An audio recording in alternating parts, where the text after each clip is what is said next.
Hello, folks, and welcome back. Today, we are looking at the Masters Top 16 of the Toronto Regional Championships that happened last year for Regulation H as we get ready for more Regulation H tournaments here in a few weeks. And today, we have Justin Tang versus Wolfe Glick, two of the most successful players in not only Regulation H, but in Scarlet and Violet overall. Justin Tang, more of a newcomer on the scene, bringing in a very high-powered team here with Hisuian Arcanine, Rillaboom, Dragonite, Sneasler, Alolan Ninetales, and Goldengo. Hisuian Arcanine here is definitely the standout with the Clear Amulet, Intimidate, Terra Water, and then the Flare Blitz, Rock Slide, Extreme Speed, and Protect for some damaging moves.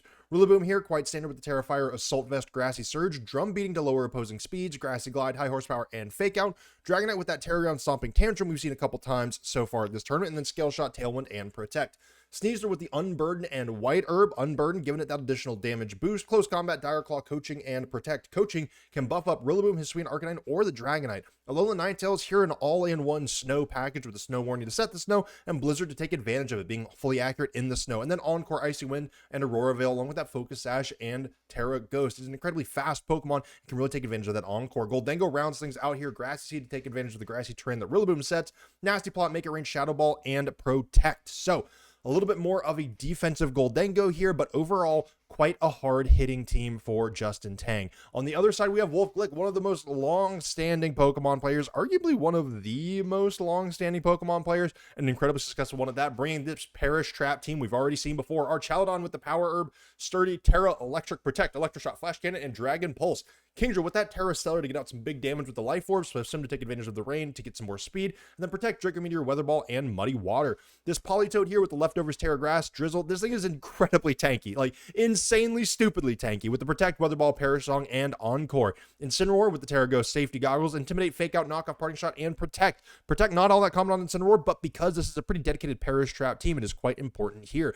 Gothitelle with the Terra Dark, Citrus Berry, Shadow Tag, Protect, Psychic, Fake Out, and Trick Room. Terra Dark, make sure that it is immune to Intimidate, and get some additional damage out of that, no additional damage. What am I talking about? Keeps it quite bulky. Amoonguss rounds things out with the eject button. Any damage going into it will swap it out. And then you have Protect, Rage Powder Spore, and Pollen Puff, and the Terra Fairy as that defensive Terra. So, Wolfe here has two very, very strong, very, very powerful attackers in Kingdra and Archaludon. Notably, they are both special attackers, so Wolfe not all that worried about Incineroar, at least for those two. Life Orb and then that Power Orb boosting up Electroshot right away, even when not in the rain, is going to be pretty big for Wolfe if he chooses to take an aggressive route here. On the other side of things, you have a core 4 of Politoed, Incineroar, Gothitelle, and Amoonguss that can really just guarantee that Perish Trap comes up and then is incredibly difficult to maneuver. We've seen a couple of times where Wolfe is able to get Perish Song up with Politoed and Gothitelle on the field, that Shadow Tag ability being incredibly important, keeping in the opponent's Pokemon unless they are a Ghost type potentially or have a switching move like U-Turn or Parting Shot.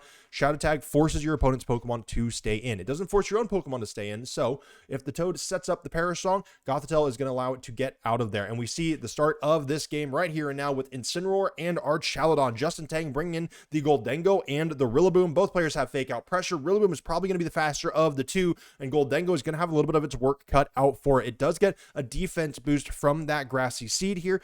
It's, again, though, up against that Archaludon, not going to be all that important, but it could be relevant up against this Incineroar with a knockoff. Grassy Seed coming off of Goldengo already means knockoff's damage is already going to be mitigated.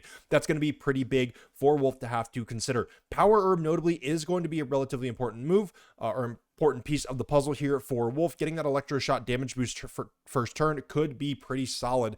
That said, Justin Tang right now has a good option to, or has a decent ability to try to break this Archaludon sturdy with a Fake Out. We do see the Terra Electric come through already, though, for the Archaludon here. Notably, it was already going to be taking super effective damage from a high horsepower, potentially, from the Rillaboom, and we see the Fake Out go through into it anyways. And again, that does break the sturdy here. What is Goldengo going to go for? It's just going to be that Nasty Plot. So, Incineroar now has free reign of whatever it's going to do. Parting Shot is the move, going into that Rillaboom, reducing that physical attack. But now this Goldengo is on the field, and it's going to be feeling pretty darn strong.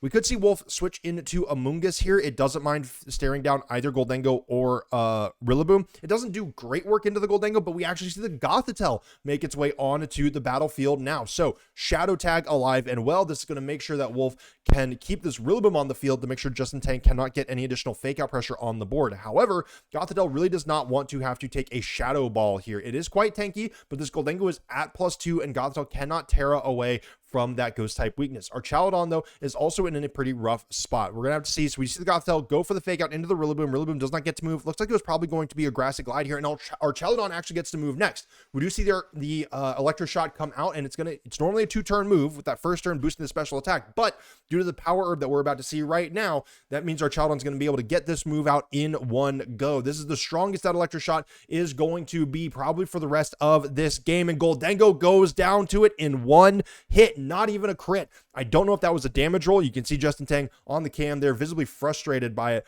but this Archaladon quite speedy. It looks like this Gholdengo was not exactly trained in speed. I don't know the exact speed tiers, but I think Gholdengo at max speed should be able to get a hand up on that Archaladon. Now, notably for Justin, Archaladon is not going to be able to get another 1-turn Electro Shot off unless Wolfe swaps this Gothitelle into a Politoed in the back.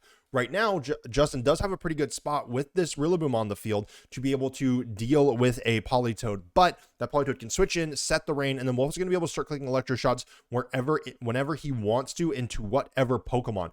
Rillaboom still is a good answer into the Archaladon. It does still have that high horsepower. It can do super effective damage into it, but Wolfe does not have to keep this Archaladon in. It's already done its job, and Wolfe is already up 4 Pokemon to 3. If you are Justin, you have the ability to get some good damage out here with your Sneasler. You are going to be pretty worried about a Psychic from the Gothitelle here. You have not gone for your Terastallization. That could be a decent option. We do see the Dire Claw into the Gothitelle, actually. We do see the Poison status condition. That's probably the least, that's probably the best one for Wolfe, all things considered. The least impactful for Justin. And high horsepower, even super effective, does very, very little into this Archaladon. We do see a Dragon Pulse go into the Sneasler here, and Trick Room actually gets set up for the Gothitelle. So Archaladon, of the 3 speedier Pokemon on the field, did actually still move last. So that is going to be pretty big. Archaladon should be moving first amongst all of these, and Gothitelle can actually start getting some damage out. Again, there is still that grassy terrain recovery that is going to be pretty big. That's going to help Gothitelle stay at least a little bit more topped off, but all things considered, Wolfe is still in a pretty good spot. Sneasler's at a very low amount of HP. We could see a Protect potentially for Justin, but you cannot switch either of these Pokemon out as long as that Gothitelle stays standing. And it's going to be at least a couple more turns before the Gothitelle can go down. Our Chaladon notably does go for the Protect here. Gothitelle is going to be the Pokemon moving first unless we see a Grassy Glide. Sneasler goes for a Protect as well here. What is the Rillaboom going to go for? It is that Psychic going into Sneasler that would have been 4 times super effective. That thing would have been going down no matter what here. Rillaboom could be going for that high horsepower into the Duraludon again. That is exactly what we see. So the only result of this is that Sneasler cannot protect. The most important thing is that Sneasler definitely cannot protect on the next turn. Our Chaladon can't protect, though it could potentially switch out, but Gothitelle can go for that Psychic into Sneasler, at least into that spot, pretty darn freely. It is going to take some continuous poison damage here, but it's going to heal up in a little bit thanks to Citrus Berry, taking it back up to about 2/3 of its HP instead of just half. Sneasler gets a double Protect here. That is pretty relevant. A good gamble from Justin Tang here. A 1-in-3 shot. Psychic goes into the Sneasler slot, but does not connect. Where is our Chaladon going down, notably? Is it going to try to double up? No, it's Dragon Pulse into this Rillaboom. It does have Assault Vest, but even so, Rillaboom takes over half of its HP, and it doesn't even do nearly that much back into the Archaladon.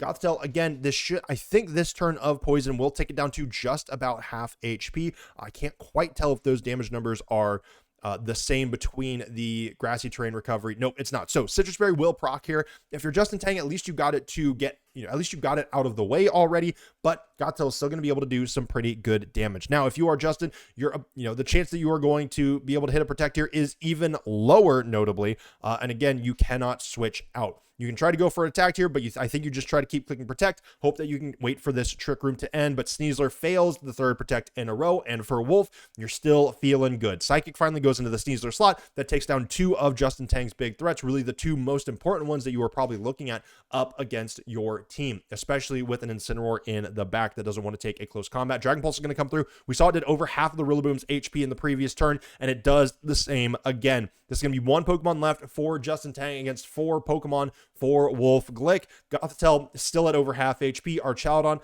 at about half HP. And Incineroar still feeling really good. And the last Pokemon we see is Alolan Ninetales here. It is going to set the snow, but notably, it is not going to be able to survive these last few Trick Room turns. It does not have, or I guess this last Trick Room turn, it does not have Protect. It's going to have to try to go for Blizzard here, hoping that it does not get KO'd in one shot. but Psychic at the very least is going to break its Focus Sash, and then whatever Wolf has in the back should be able to clean things up. We do see the Terastallization here coming through for Justin Tang. I actually don't remember what the Terastallization is here. Is it Fairy? It is Terra Ghost. Okay, so at the very least you will resist some damage that might be coming out from Wolf here, but at the same time, I think if you are Justin, you are just trying to scout out what some of these damage numbers are. Psychic comes through, you're going to take that decently well for the Ninetales, and then Flash Cannon is still going to come through and still going to do more than enough. So Justin Tang loses pretty hard in that first game. Wolfe Glick not even needing to go for the Perish Trap, just a little bit of the Shadow Tag Trap to keep applying pressure. And our Chalodon really showing off in that first game, taking hits from a super effective high horsepower again and again and taking it like an absolute champ. So going into game number 2, if you are Justin Tang, feels like you got manhandled a little bit in that first one. Finding an answer to that Archaludon, you would think the Rillaboom would be it, but it is obviously a very physically bulky Archaludon on this side of the field for Wolfe Glick. And then again, trying to maneuver around that Gothitelle, around that Shadow Tag is going to be really, really frustrating and really, really difficult. And it felt like Justin Tang, while that Dire Claw did go into the Gothitelle, you potentially could have gotten some sleep rolls, some paralysis rolls that might have swung the game back in your favor. That is a risk. You're gambling on that. Maybe the matchup is just that bad that you do have to go for that gamble. But I think if Justin Tang can get on the front foot, stop Trick Room from getting up, and throw some damage out, get that first KO, I think that's going to put Wolfie on enough of the back foot to be able to steamroll the rest of the game. With that being said, let's go ahead and get into game number 2. Wolf brings the Archaludon and the Incineroar one more time. Justin Tang brings the same lead again, Rillaboom and the Goldengo. So a mirror image of the previous game, some spots swapped overall. Last time we saw the Rillaboom go for the fake out into the Archaludon that did break the Sturdy, and Goldengo went for a nasty plot. If you're Justin, you might need to go ahead and go for the aggression early. Incineroar didn't go for any knockoff. Again, Goldengo should be able to survive that with that Grass Seed not only boosting its defense, but getting rid of its item to mitigate knockoffs damage. Goldengo here going for something like a Make It Rain, even a Shadow Ball potentially into that Archaludon. You saw just how physically bulky it was. That might clue you in. Maybe it is not, incredibly specially bulky. There's no Assault Vest here like you see on it a lot of the time. And a lot of times people are trained to hit Archaludon as few times as possible unless it's with a super effective move. Wolf actually makes an adjustment here, swaps out the Archaludon and brings Gothitelle in incredibly early. Archaludon swapping out likely means Incineroar is staying in. Fake Out does come through onto the Gothitelle, does a little bit of damage here, and Goldengo goes for the nasty plot again. Justin Tang liked that first turn, wanted to play things differently, but Wolf is the one that made the adjustment. Parting Shot still comes through onto the Rillaboom here, and Incineroar is going to swap back out. We could see a very similar spot that we saw before with Archaludon coming back out, but notably, it is not going to have any fake out damage on it. Instead, the Gothitelle would have it. We could also see Pokemon number 4, but no, the Archaludon makes its way back out onto the field. I like this adjustment from Wolf. It feels like now he's in an even better position than he was before. Archaludon hasn't been hit by the fake out. Gothitelle is going to be almost at full HP again. Your Sturdy is preserved if you are Wolf. You can still go for your Terra and you can get a good amount of damage out. And Wolf actually withdraws the Gothitelle. Are we going to see the Incineroar make its way back out on the battlefield? That we do. Rillaboom's damage is reduced even more. That -1 on the highest horsepower in the previous game did a lot of work, and now it's at a -2. Archaludon's going to be taking even less damage from this Rillaboom and goes for the Protect off rip. We could see Goldengo potentially go for a second nasty plot here, but Goldengo goes for the Protect as well. Wolf baiting that out, and so now on the next turn, we know Archaludon is faster and can get really good damage. Again, almost certainly KOing that Goldengo. Might have been a damage roll, but it KO'd it before. We could certainly see it again. And Justin Tang, recognizing that he cannot stop this Archaludon from making that happen, is probably going to go for the switch. Wolf could go for Fake Out on the Incineroar into the Rillaboom, but I'm not sure you are worried about that damage there. You could go ahead and go for another swap if you wanted to, potentially into Gothitelle, and re-up that Fake Out pressure going into the next turn, as well as potentially being able to set up Trick Room again. Looks like we don't see the swap from Wolf. I believe this is going to be that Terra Electric that we saw before into that Archaludon again, and probably going to be a Power Herb Electro Shot one more time. I think it should take out either of these two Pokemon that Justin brought, unless this is just an incredibly bulky Sneasler. And even then, with Fake Out hitting it, that should be more than enough. Electro Shock comes through. That special attack boost is going to hit first, so +1 onto that Archaludon here, and then we are going to see that Power Herb trigger, allowing it to attack in 1 turn. Where is it going? We saw it absolutely obliterate Gholdengo in the previous game, and it looks like that's what Wolfe is going for again. Was it luck or was it skill? It was luck last game. Gholdengo survives on 8 HP. Shadow Ball comes through. This is a +2 Shadow Ball going into the Archaludon here and takes it down to Sturdy. Archaludon is still going to survive, but Sneasler, now being on the battlefield, can throw a fake out of its own. Archaludon is in incredible danger here. Notably, Gholdengo is as well, but Justin Tang is in a spot where Gholdengo can protect or swap out, and the Sneasler is the one that can go on the aggression. Wolfe does have to worry about this, this Archaludon. This was his big damage damage dealer in the previous game. We didn't see Pokemon number 4 for Wolfe, but in the long run, this Archaludon might still be the key to victory. Whatever Pokemon number 4 is, though, is going to be the ultimate decider. Archaludon does go down to the Dire Claw here. That means Wolfe's Terra is gone. Notably, Justin still has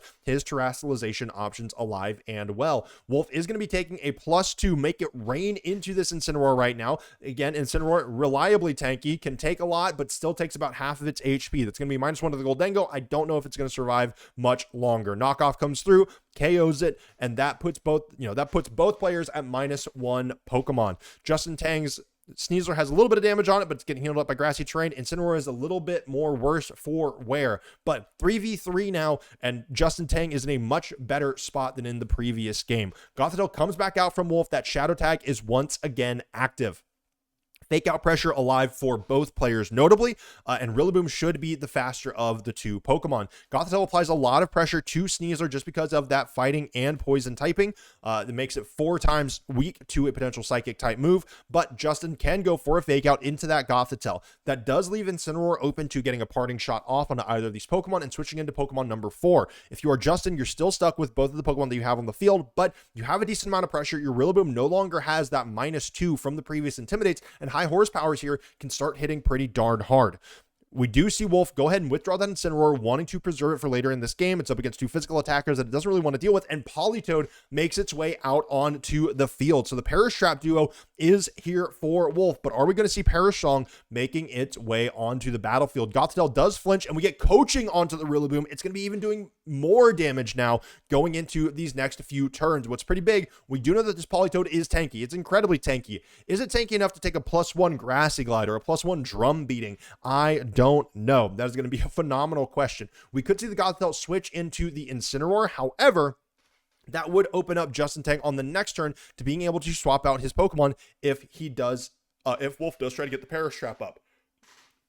That said, if you're Wolfe, getting even 1 Pokemon to fall to Perish Trap, as long as you can manipulate the speeds or you can manipulate your Pokemon around enough that you can still get Perish Song up on Justin Tang's last 2 Pokemon, that could still be a route to victory. Again, Pokemon faint in speed order. The fastest Pokemon faints first. So if Wolfe has the slowest Pokemon on the field, none of these Pokemon are incredibly speedy, then you still might be able to win out the game, even if all Pokemon are perishing at the end of the game. We use the Protect come out from the Politoed. Doesn't want to take any additional damage here. Dire Claw comes out from the Sneasler into the Gothitelle, taken down to about half HP. No poison, no sleep, no paralysis, and Drum Beating is going into the Politoed. Gothitelle now can get a Psychic off here. I imagine that's going into the Sneasler, almost guaranteed. This should take it down very, very cleanly. There's no Focus Sash on it, and that puts Justin Tang down to his last 2 Pokemon. Wolfe no longer has to keep the Shadow Tag up, can bring Incineroar in potentially for this Politoed and swap out the Ninetales later in this game, or vice versa. Notably, this Ninetales, or I'm sorry, not Ninetales, bring in Incineroar, whatever. Ninetales is here, Rain is gone. That doesn't matter all that much. Ninetales can go for Encore into either Politoed or Gothitelle here. Gothitelle going for Psychic is going to be pretty tough. That is still going to be a decent amount of damage for Justin Tang to have to deal with, either into the Ninetales or potentially even into this Rillaboom. It is Assault Vest, but it's not the tankiest thing in the world. Incineroar makes its way out onto the battlefield now, and honestly, these are probably the 2 best Pokemon that it could come up against. Justin Tang still is not Terrasilize, which is going to be pretty big, and we do see an Encore going into the Gothitelle, so it can't use Trick Room here. The question is, was Wolfe going to try to use a different move? High Horsepower goes into the Incineroar and does a very, very good chunk. That super effective damage is hitting hard, but Psychic comes through again, going into Rillaboom, doing about a quarter of its HP, a little bit less. So Gothitelle still locked into that Psychic here. Incineroar does have Fake Out pressure alive, but Ninetales can hit it can hit with a Blizzard to both of these Pokemon, this thing does not hit softly. It still is quite a powerhouse, especially in a regulation like this. Politoed making its way back out onto the field would give Blizzard the opportunity to miss, which could be pretty big for Wolf. But then I think you are working on a gamble. This Incineroar is still going to be pretty pivotal, I think, to the rest of Wolf's game plan. Politoed has not set up a Perish Song yet, and so it's going to be quite a bit of time before that would KO both of Justin's Pokemon, and both of them can hit quite hard. Politoed makes its way back out onto the battlefield here. Was Justin Tang able to make this call? Fake Out goes through into the Rillaboom. Isn't going to matter all that much. Ninetales goes for the Blizzard here. Is it going to hit? Politoed avoids the attack, but it is going to hit the Incineroar and do not enough damage. That is incredibly important that Incineroar stays alive on this turn. Blizzard coming through again. Politoed should be able to click Protect. You can bring Gothitelle back in if you are Wolf and potentially go for the Fake Out on the Rillaboom, allowing you to click Perish Song with Politoed. So again, I'm expecting to see Protect from the Politoed and a swap of some kind for the Incineroar, either a parting shot or Gothitelle hard switching in. We could potentially see Wolf, okay, yeah, sacrificing Incineroar, but keeping that last Pokemon alive is going to be important here. Hard swap out into the Gothitelle. It still has its Citrus Berry. It has not gone down below half HP yet. Blizzard comes through. It does hit the Gothitelle. That is going to be Citrus Berry procs. It's going to take it back up to about half HP. We saw that Rillaboom can still do a pretty significant amount of damage here. If it goes into the Gothitelle, I don't know if that's still going to be enough to take it out from this spot, though. It is going to be the drum beating, though, going into Politoed, who did not go for Protect, and Politoed is able to survive just barely on red HP. Perish Song comes through. Justin Tang is now on a 3-turn clock. He has to KO all of Wolf's Pokemon before his go down. Now, Gothitelle still has Fake Out. Politoed can go for Protect. Wolf can guarantee that at the very least, one of his Pokemon still should survive. Going into the next turn, Wolf will be able to bring in Incineroar. Incineroar also has Protect. So Fake Out and Protect should be viable for the next 2 turns for Wolf in some way, shape, or form. Ninetales can still go Tera Ghost to make sure that it doesn't get hit by the Fake Out, but the best it can do is hope to either click Encores, stick Politoed into that so it can Protect, or try to hit some lucky Blizzards. We see the Tera Ghost come through for Justin Tang here. That Ghost type is active. Normally, this would be pretty good against Perish Song. You could swap out with that Tera Ghost, but with these being the last 2 Pokemon, this Ninetales is stuck on the field. Politoed comes through with that Protect here. Is going to be feeling pretty darn good about itself. Where is this Gothitelle going? Is it going to use Fake Out? No, it also goes for the Protect here. The Perish count is going to go down by 1, and none of Justin Tang's moves here are going to be important. They're both going to hit into Protect. So now if you are Justin, both of Wolf's Pokemon have gone for Protect here. Politoed is incredibly low. Gothitelle is not feeling great. If Incineroar swaps in, Rillaboom is going to be back down to its normal stats. And Incineroar being quite low will go down to just about anything. Blizzard will hurt it. Anything that Rillaboom throws at it should be able to take it down, but that will reapply Fake Out pressure, and you are still then relying on Ninetales to hit Blizzards. So I think for Wolf, I think the play here, if you're Justin, I think what you have to expect is that this Politoed swaps out.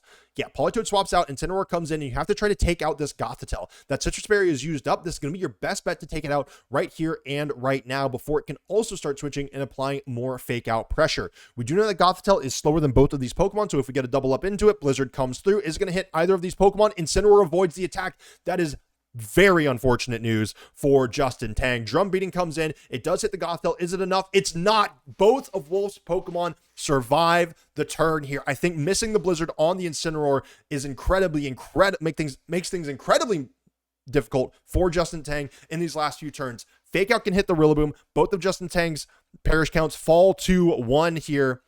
And now this should be all that she wrote. If Justin Tang was able to get a single KO on Incineroar or Gothitelle, that would force Politoed to come back out onto the field. Even then, Wolf would be able to click Protect. I think this would be it no matter what here. Wolf playing this game too incredibly masterfully, having it now, looking back at it, seemingly on lock for the last few turns. Ninetales goes for the Encore here into the Rillaboom. Again, that side attack, Rillaboom cannot move. And Wolfe Glick moving on to the top 8 in 2-0 fashion here. This Perish Song, we'll wait for it. We'll wait for the Encore. No, not the Encore. Wait. No, there's a move called Encore. Anyways, Perish count goes to 0. Wolfe Glick and Justin Tang exchanging some GGs. That was an exciting game. Looking back on it now, that last 3 turns, as long as Wolf still had those 3 Pokemon alive, as soon as that Politoed switched out, that was it, right? Because even if Incineroar goes down, Politoed can come back in and protect, and that would put the perish counter down to 0 for both of Justin Tang's Pokemon. So I didn't quite see it. I was too caught up in the moment. I thought Justin Tang still had a shot there, but those last few turns, it was inevitable. So Wolfe Glick moving on to top 8 for Toronto here. A very exciting game between two very, very competent players. So going into the next few rounds is going to be very interesting. So until next time, y'all, be safe, be smart, make wise decisions, and farewell.